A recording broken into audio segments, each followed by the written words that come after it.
Hi there, and welcome to PICU Training for the new eCritical Medical Information System.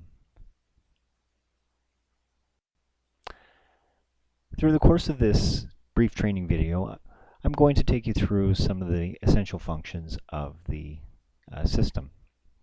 We'll start with just a general walkthrough of all of the different tabs and features of eCritical, also known as MetaVision. How you can make some adjustments so that your view is a little bit more to your liking, how to enter procedures and completing the admission form, and then finally we will touch on the issue of documentation with completing admission notes, the issues and plans, progress notes, and also the transfer notes. To begin, let's go through the system as it is.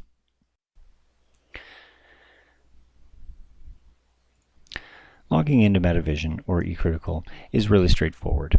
There will be an icon present on the desktops of all of the computers in the intensive care unit, and in order to open the program, you just simply double click on it just like any other program.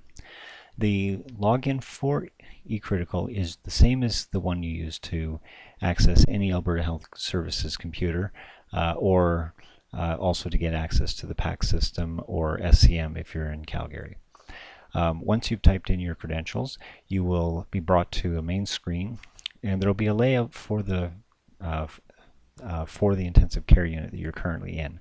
This thing is called the GPL, which stands for Graphic Patient List. It's a layout of the ICU that allows you to identify a patient on their geographical location, and in this test environment you don't see the names, but you can see a test name here that there's the name of the patient's listed. In order to open up the patient's file, you just simply double click on any one of those beds and it will take you directly to that patient. If you're in an intensive care unit and in front of a computer that is in front of a patient, you may notice that the screen here and here is blue.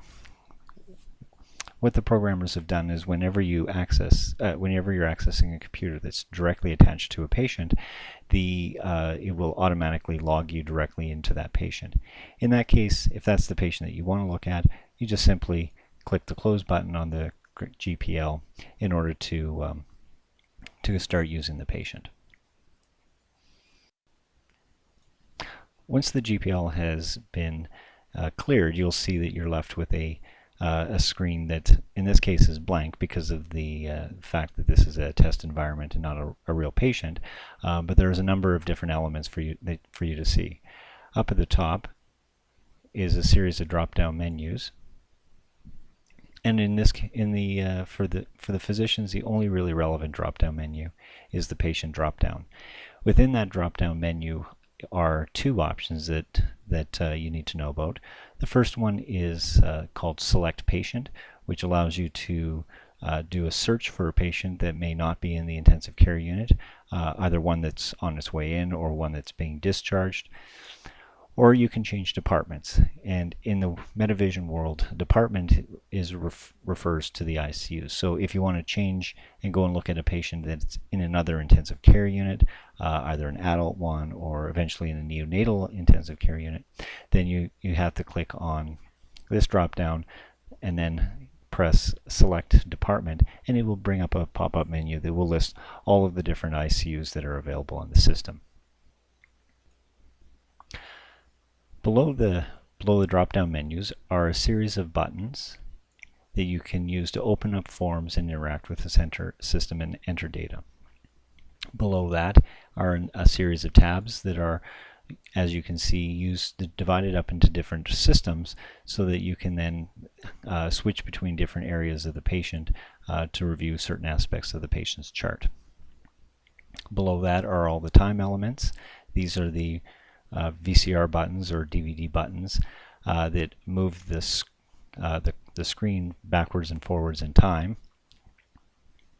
And this is the button that allows you to select the time interval that each one of these columns are set to.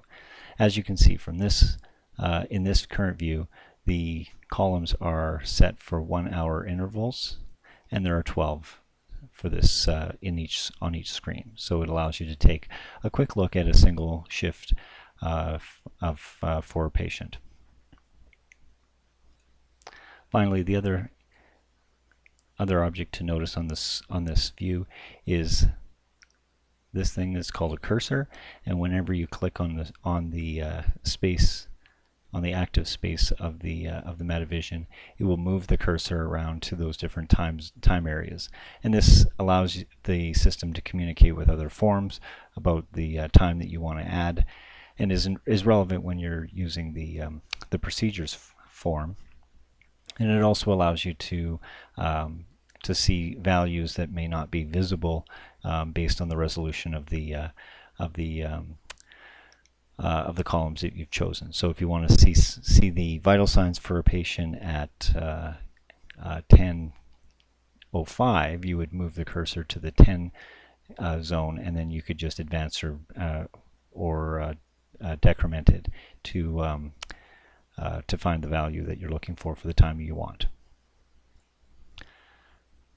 One thing that's also important for pediatric intensive care units to notice is when you see the gray background, this is the default set for the adult intensive care units. In order to change to the pediatric layout, you need to click the Change PD Layout, and it will give you a choice of different types of layouts, either physician, nurse, RT, or allied healthcare, and allow you to change to those specific views. For the pediatric intensive care physicians, you would press the button, and you would get a menu choice, and you would change to the Peds MD layout. As you can see here, this is the choice that you would usually use. If you're curious to see what the nurses are doing, you can click on the nurse layout or the RT layout, but to be honest with you, it's not something I do very frequently. Once you've changed to the Peds layout, you'll notice that the color of this border has changed now to a yellow color to give you a visual cue, and as well a new button has been added, the MD Notes section.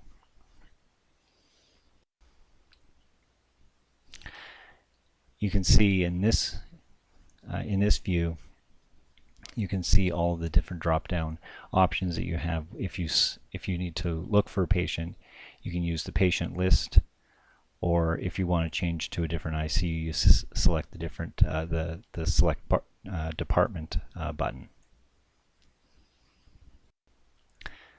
Once you've logged in and selected the patient and switched to the Peds layout if you have to, you'll see the MD summary view. This is the default view for the patient and tries to represent the patient in a general summary format to give you a quick idea of what's going on with the patient.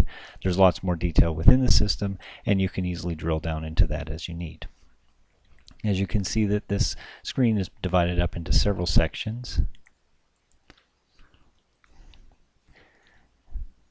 The top section is the continuous therapies that are running in, such as CRRT, as you can see, and also all of the vasopressors. The vasopressors are nicely laid out in that they have not only just the fact that they're running, but also the dose that they're currently running at. And then there's also a little arrow button that indicates up or down if the dose is being titrated up or down. So you can see by just a quick look at whether the patient, how much they're on for pressors, and whether this has been going up or down over the course of the last 12 hours.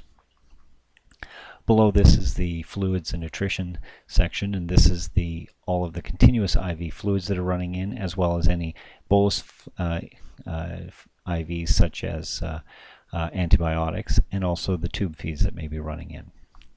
Then finally below that is the vital signs, and this lists all of the usual vital signs as you would expect, including the heart rate, blood pressure, oxygen saturations, and then also the urine output.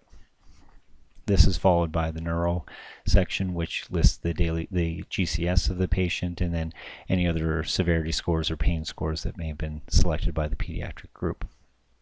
And then finally, There's also the respiratory section, which gives a listing of all of the current ventilation settings and oxygenation parameters for the patient, if they're intubated or if they're on some form of ventilation. Next tab over is the quick view. The quick view is basically just another overall summary of the patient that tries to capture some of the story of the patient, which lists, and this is a section that's filled in by the nursing staff. It gives things like the reason for the admission, what brought them into the hospital, if they have injuries, any operations they've had, past medical history, and then things like the drug, the weights for the patient, and then if there's if your hospital has a pager system for the families, it will also list the pager numbers. There's also a quick listing of all of the continuous therapies that are going in, such as you can see here, CRRT and HFO and nitric oxide in this test case.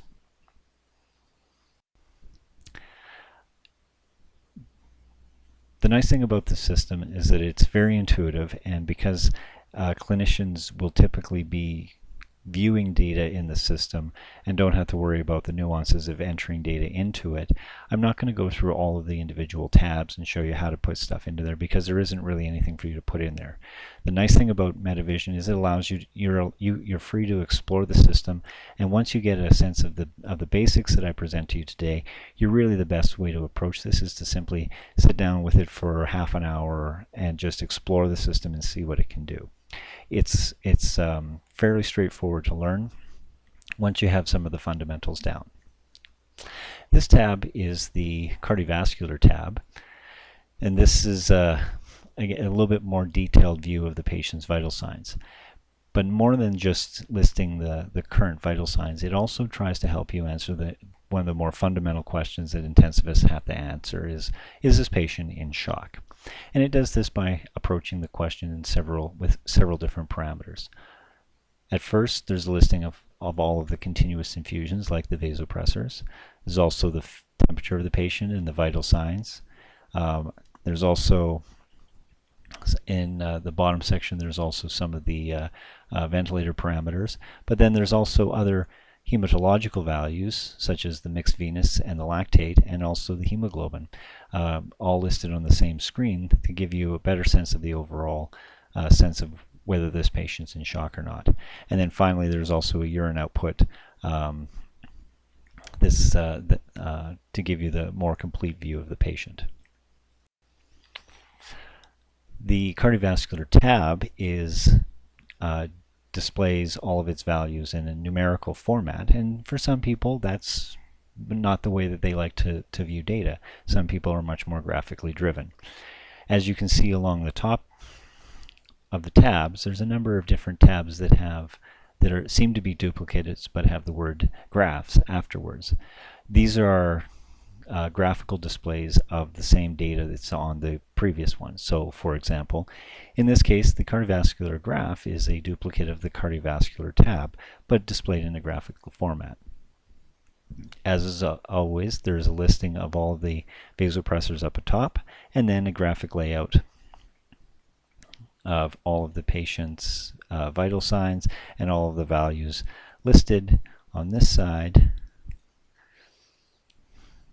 And just of note, you can see the scales. The scales are also on the right-hand side as well as on the left-hand side, and the scales may be different depending on the parameter being graphed.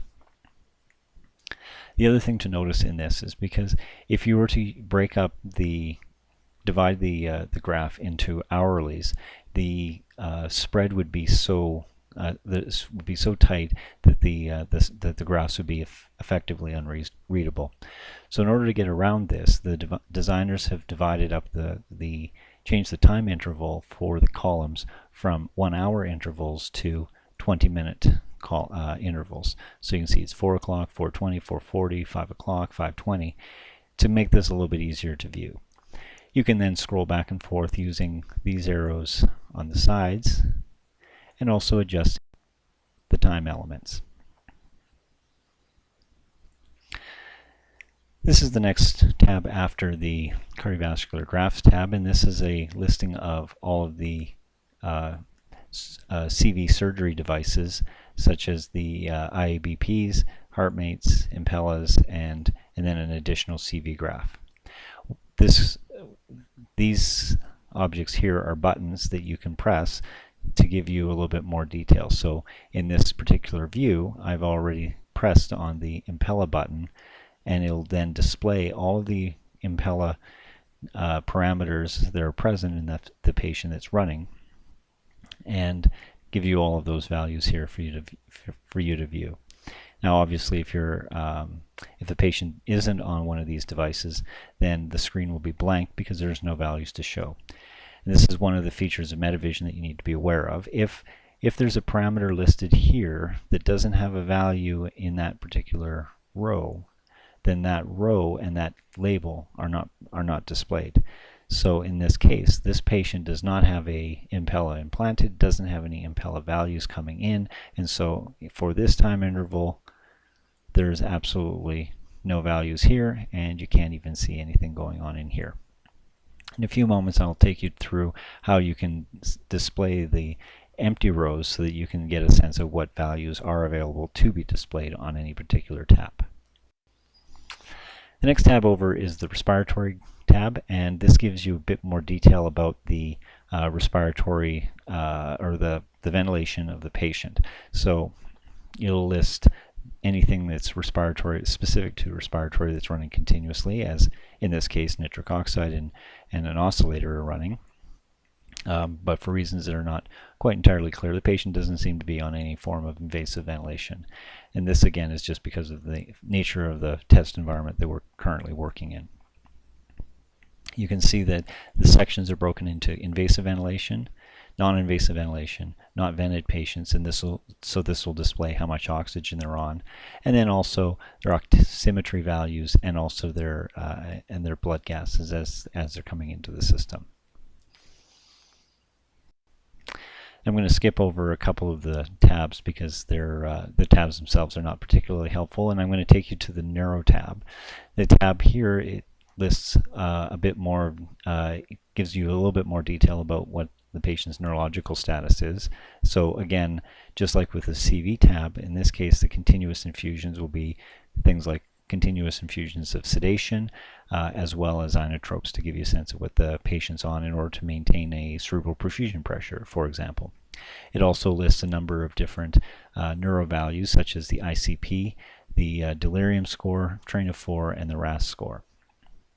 There's also a section that allows you to see what the CSF drainage is if the patient has a drain in. Then obviously things that are important, such as their GCS, the temperature, and then in a series of neurospecific labs that are relevant.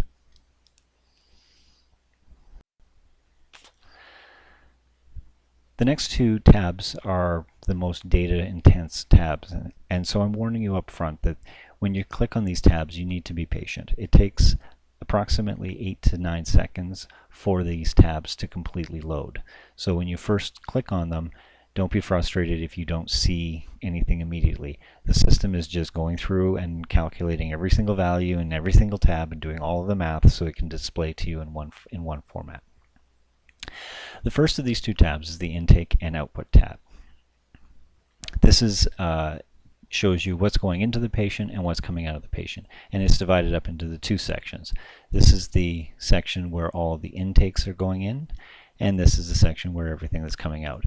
And when I mean coming out, I don't mean just urine out. I'm also talking about any chest tubes, drains, any line, anything that's going out of the patient that's being recorded is listed here.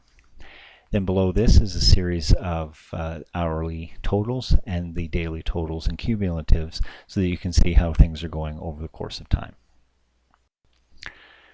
If you'd like a little bit more information or you want to view the data in a slightly different way, then the Fluid Balance tab is for you. You can see again we list here not only the daily weight of the patient but also the hourly totals, the cumulative totals, for the shift and the daily totals cumulatively. There's also a series of buttons on that you can then click on to select to see a little bit more detail beyond that. In this example, I've already clicked on the ICU admission totals, which gives you all of the cumulative ins and outs and the balance for this patient over the course of their entire ICU stay. So you can actually see, over the course of the entire stay, are they gaining fluids or are they losing fluids, and if so, how much?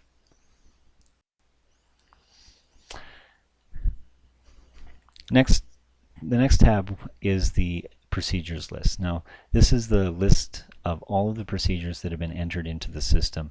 This is not a list of all of the procedures that have been done on the patient, but all the procedures that were done by the intensive care group in the intensive care unit. So this includes bronchoscopies, central lines, arterial lines, any of the procedures that I'm going to show you how to enter in a few minutes.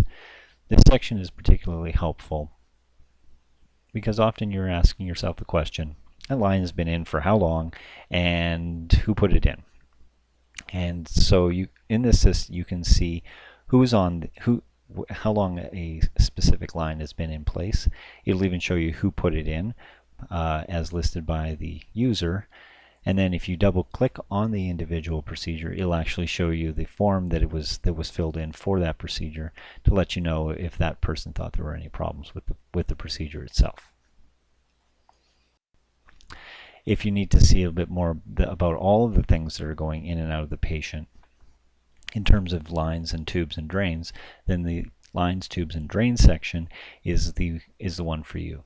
It will list here all of the tubes, such as NGs, chest tubes, EVDs, you name it. It's all going in there. It's all listed here, and also their outputs as they're being recorded.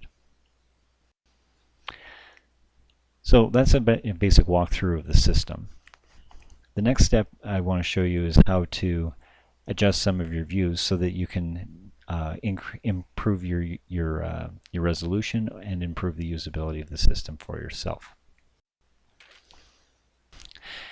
As I've already indicated, there's a way in which you can change the resolution of the time intervals by clicking on this button. And in this view, you can see a list of all of the different time intervals that are available to change to. So for example, if I'm using the CV graph section and I want to see a minute-by-minute value of the patient's heart rate, I would go to this section and select the 1 minute interval. And then this will be, each one of these columns will be in 1 minute increments. So it allows you to see very, very fine detail. You can actually go below 1 minute intervals because the monitor at the bedside is actually not sending data any more frequent than once per minute.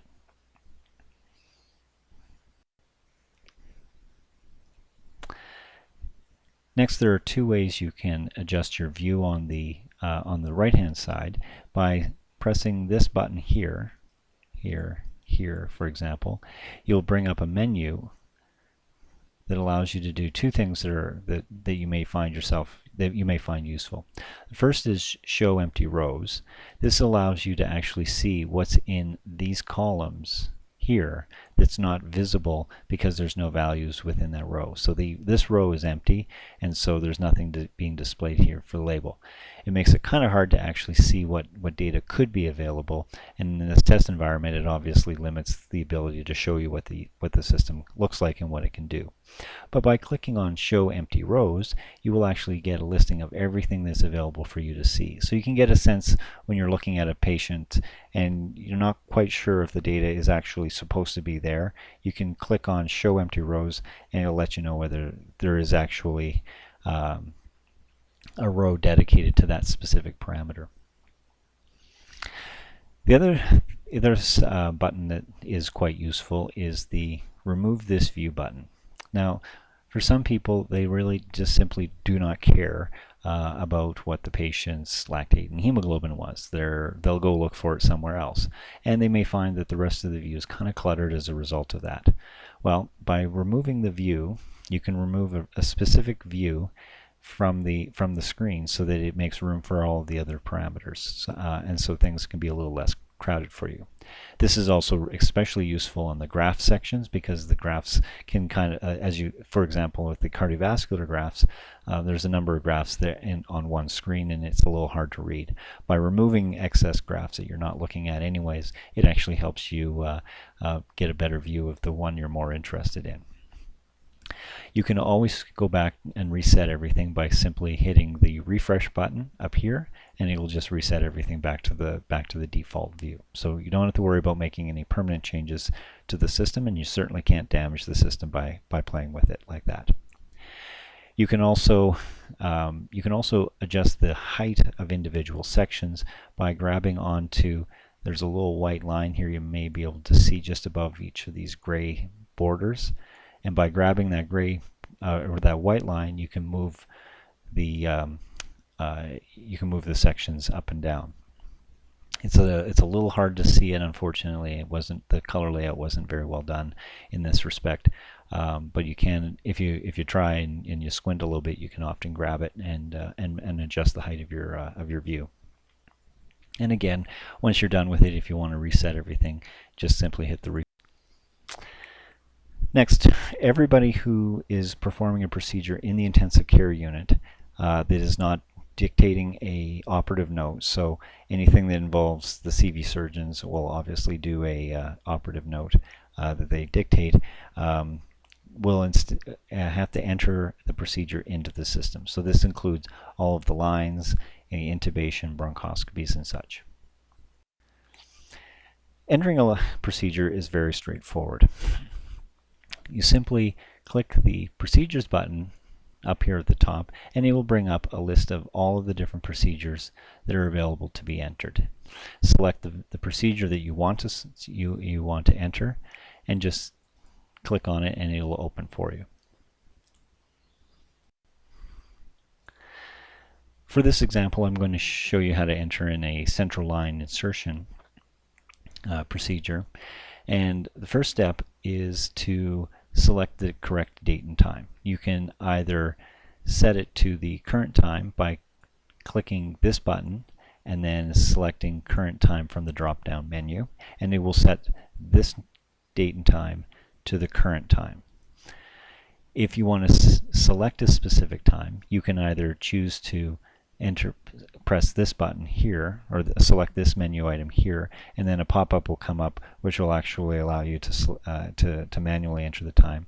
Or you can just click on the time itself, and then using the up-down keys here, you can just adjust the time as you see fit. Now remember when I told you about the cursor, remember wherever the cursor is, that's actually the time that's in the system right here. It gets transmitted automatically. So you have to be careful. If you've moved the cursor around while you've been exploring and changing things, the cursor will not necessarily be set to the current time, and you need to either select the current time, adjust it yourself, or you can, if you really want to, you can cancel and then adjust the cursor to the time that you want, and then it will automatically be set for you. Now, getting into the meat of entering in the procedure, the one thing I want you to understand is that this is a system that is built for an entire province, and so procedures, as much as any other elements of the system, tries to capture the majority of what people would want to do or want to have captured in the system.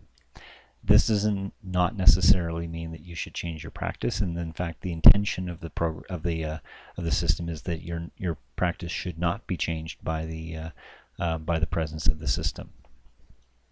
This means that in the case of any of the procedures, you are not obligated to enter in anything into the system beyond the indications. In other words, there are no mandatory fields in the procedures forms other than indications, which seems fairly obvious. I mean, you have to have a reason why you put in a procedure, so you should at least be able to indicate that. But beyond that, every single element on this form is completely optional. So if it was a simple procedure and there were no complications, you're not worried about it, and you want to just do something, a real quick document, you can easily just enter in just the bare bones that you're comfortable with. You're not required to do anything beyond that. So you would to enter in a central line that went uncomplicated and very straightforward, I would say indications. I would select from the drop-down list, I would select the indications that were relevant for it. Then I'd select the drop-down menu for location, what type of line I put in,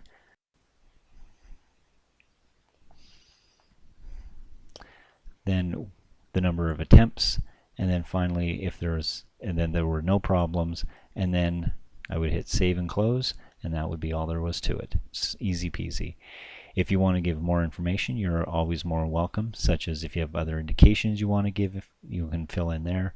If you want to indicate these things, which really realistically for me it doesn't take me more than half a second to do, so I just click, and then move on to this. So all of these can get documented, so you know whether you put the line in properly.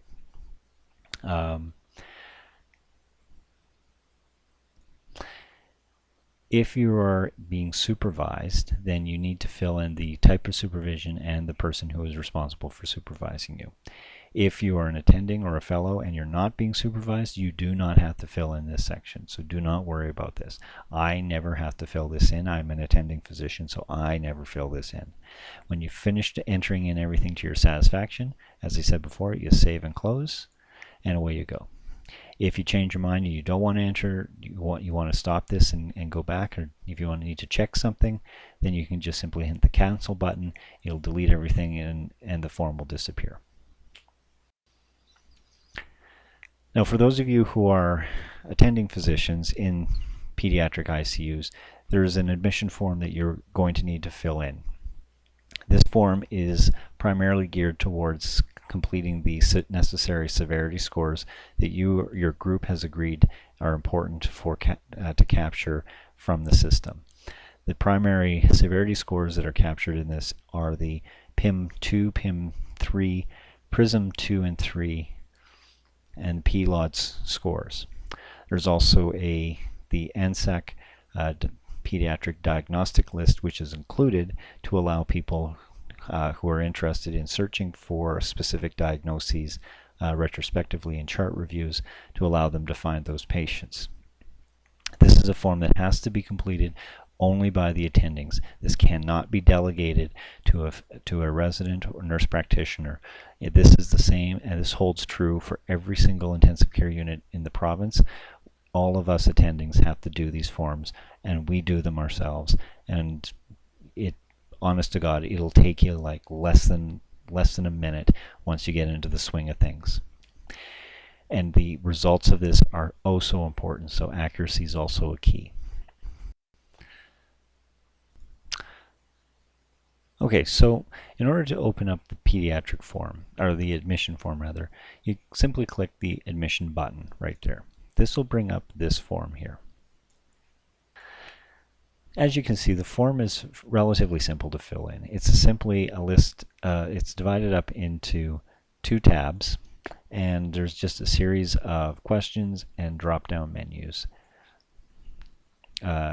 Questions that are answered either yes or no, or in the case of drop-down menus, there's a little drop-down with some description for the GCS, for example.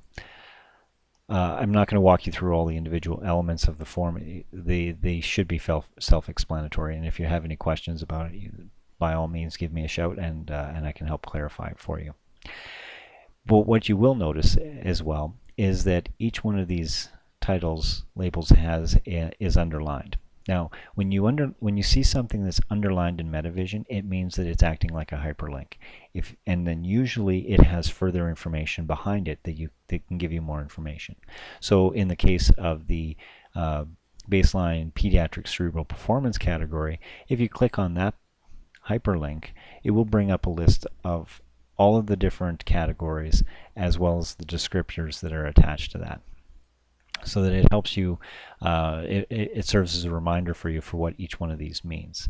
Similarly, with all of these, there's a little descriptor that defines what we mean by each one of these questions to help you answer them accurately.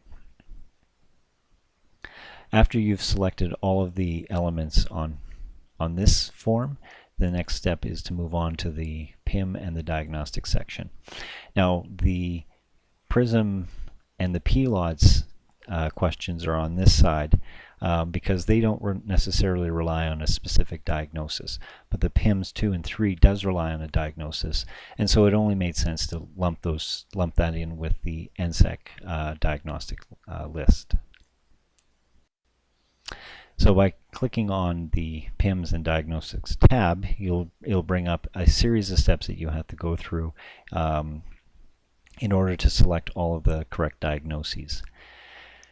For those of you who have filled in the PIMS, you will know that there are high risk, low risk, and for PIMS 3, very high risk diagnoses. And then on the opposite side of that, with the NSAC diagnoses, it allows you to select to a maximum of 5. So by bringing the two of them together, what we've done is in this first drop-down menu are all of the PIMS diagnoses. You are free to choose as many of those diagnoses as you'd like that you feel are relevant. Once you've selected those in the drop-down, you have to press this button here, Update Diagnosis. That will then fill in this section here. So as you can see in this case, there are 2 diagnoses that have been selected. The one that's visible on this view is the leukemia lymphoma, which is transferred over to here. There's another diagnosis in this listing that's not visible for obstructive sleep apnea. If there's more than and for the PIMS diagnosis, you can select more than 5 diagnoses. You're not limited in that respect. But once you've selected more than 5, then you've already hit the maximum for NSEC, and so there's no point in going any further. But if you just select less than 5, then there is 3 other diagnoses in this case that are available for you to use if you wish. If there's no other diagnoses that you don't want to add, just simply click Save and Close. You're done. That's all there is to it. If you want to add another diagnosis, then you have to click on the Enter Diagnosis 3 and then the Diagnosis 4 if you want, or Diagnosis 5. This will then open up the diagnostic lists for the NSEC, and it will allow you to choose. The first step is it will ask you, is this a patient that's admitted for recovery from an operation or a procedure? Yes or no. If you select no, as you can see in this case, then you're given a list of all the different organ systems in that diagnostic list, and then there's a series of drop-down menus. You can then find the diagnosis that you want, and you can only do 1 diagnosis at a time, so you can't go selecting 3 diagnoses on here and then hitting the button. Once you've selected the diagnosis you want, click on the Done with Diagnosis, and it will jump you back to the other page and allow you to either save and close the file or to select another diagnosis that you want to enter. As you can see on here, there is no save and close button here. You can't save from this point in time, and the only exception to the no more than 1 diagnosis on this screen at a time is when you select either the injury or the infection diagnoses. In that case, then a separate list for each one of those respectively will show up, and you'll be allowed to select the source of the injury, or the cause of the injury rather, and the source of the infection if you want. Once you've entered those in, again, hit Done with the Diagnoses, and it will take you back to the other page. When you're finished with selecting all of the diagnoses, hit Save and Close to enter the form in, and to save the form, and it'll take you back to the MD summary. Now, the PEDS ICU build is the first build in MediVision that will incorporate physician documentation. So there are several different forms, notes that you can fill in online, and this will be taking the place of the written notes that you usually have done in the paper chart. The first note you can do is the admission note.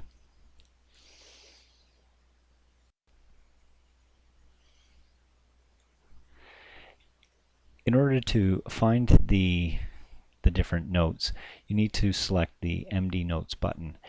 From this button, a drop-down will come up and listing all of the different kinds of notes you're able to enter.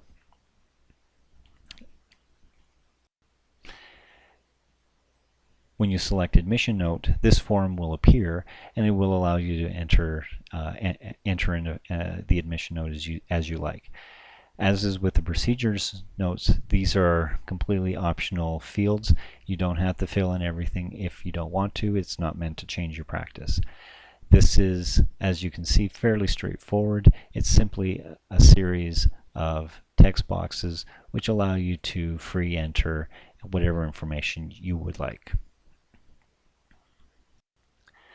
By clicking on the Physical Exam tab, it then brings you to the Physical Exam section of the admission note. And in this case, we've added a little feature to make it a little bit more straightforward. In the cases where where there's nothing abnormal, you can simply click on the Unremarkable button for the section above, directly below it, and it will auto-fill this section with Unremarkable, so you don't have to sit there and type it out. If you'd like to add additional information, you're more than welcome to, just by you can click the Unremarkable button, and then you can add in any little editorial comments that you would like. The Unremarkable, there's nothing special about that area. You can delete it if you change your mind, or you can edit the boxes as you would change with any box.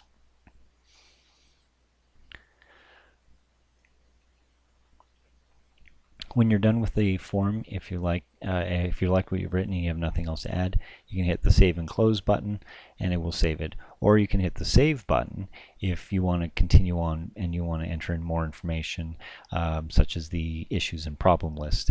And you can find the problem list by simply clicking that button there.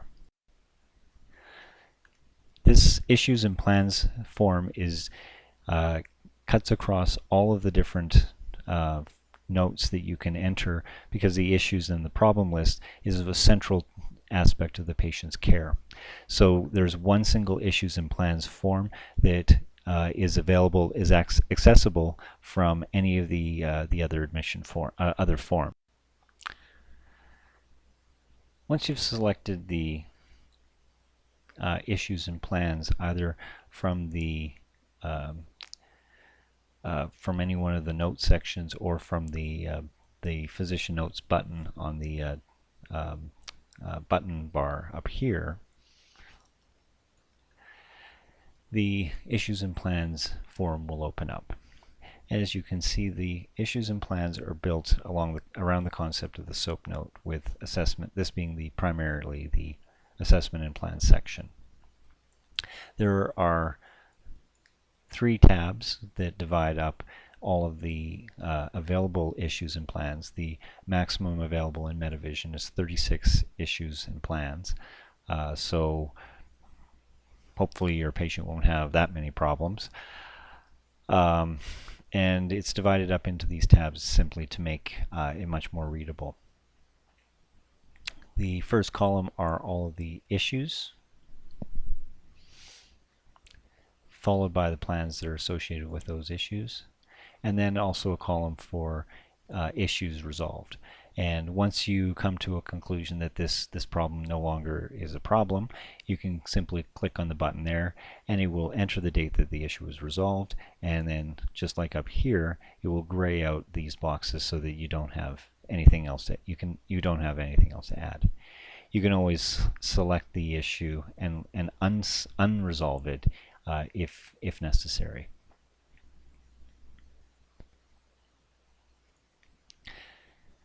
By default, every time the form is opened up on a new day, there will be a new session, which means that the issues will be listed, but the plan section will be blank. This allows you to quickly jump right in and start updating the issues and the plans for all of these issues as you see fit. If new issues have come up, you can always add them to the next box directly below your last issue.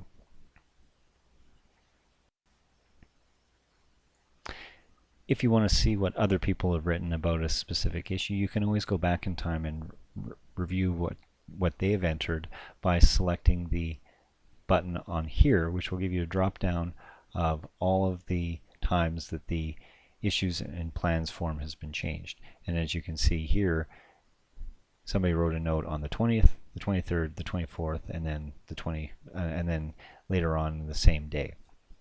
It'll even tell you who changed who made those changes to the note. By selecting any one of these notes, it will bring up that note for you, so you can see what was written at that time about that specific plan. And then to get you back to your current session, the one where you're entering in the note, just select New Session again. Or again, you can hit the New Session button.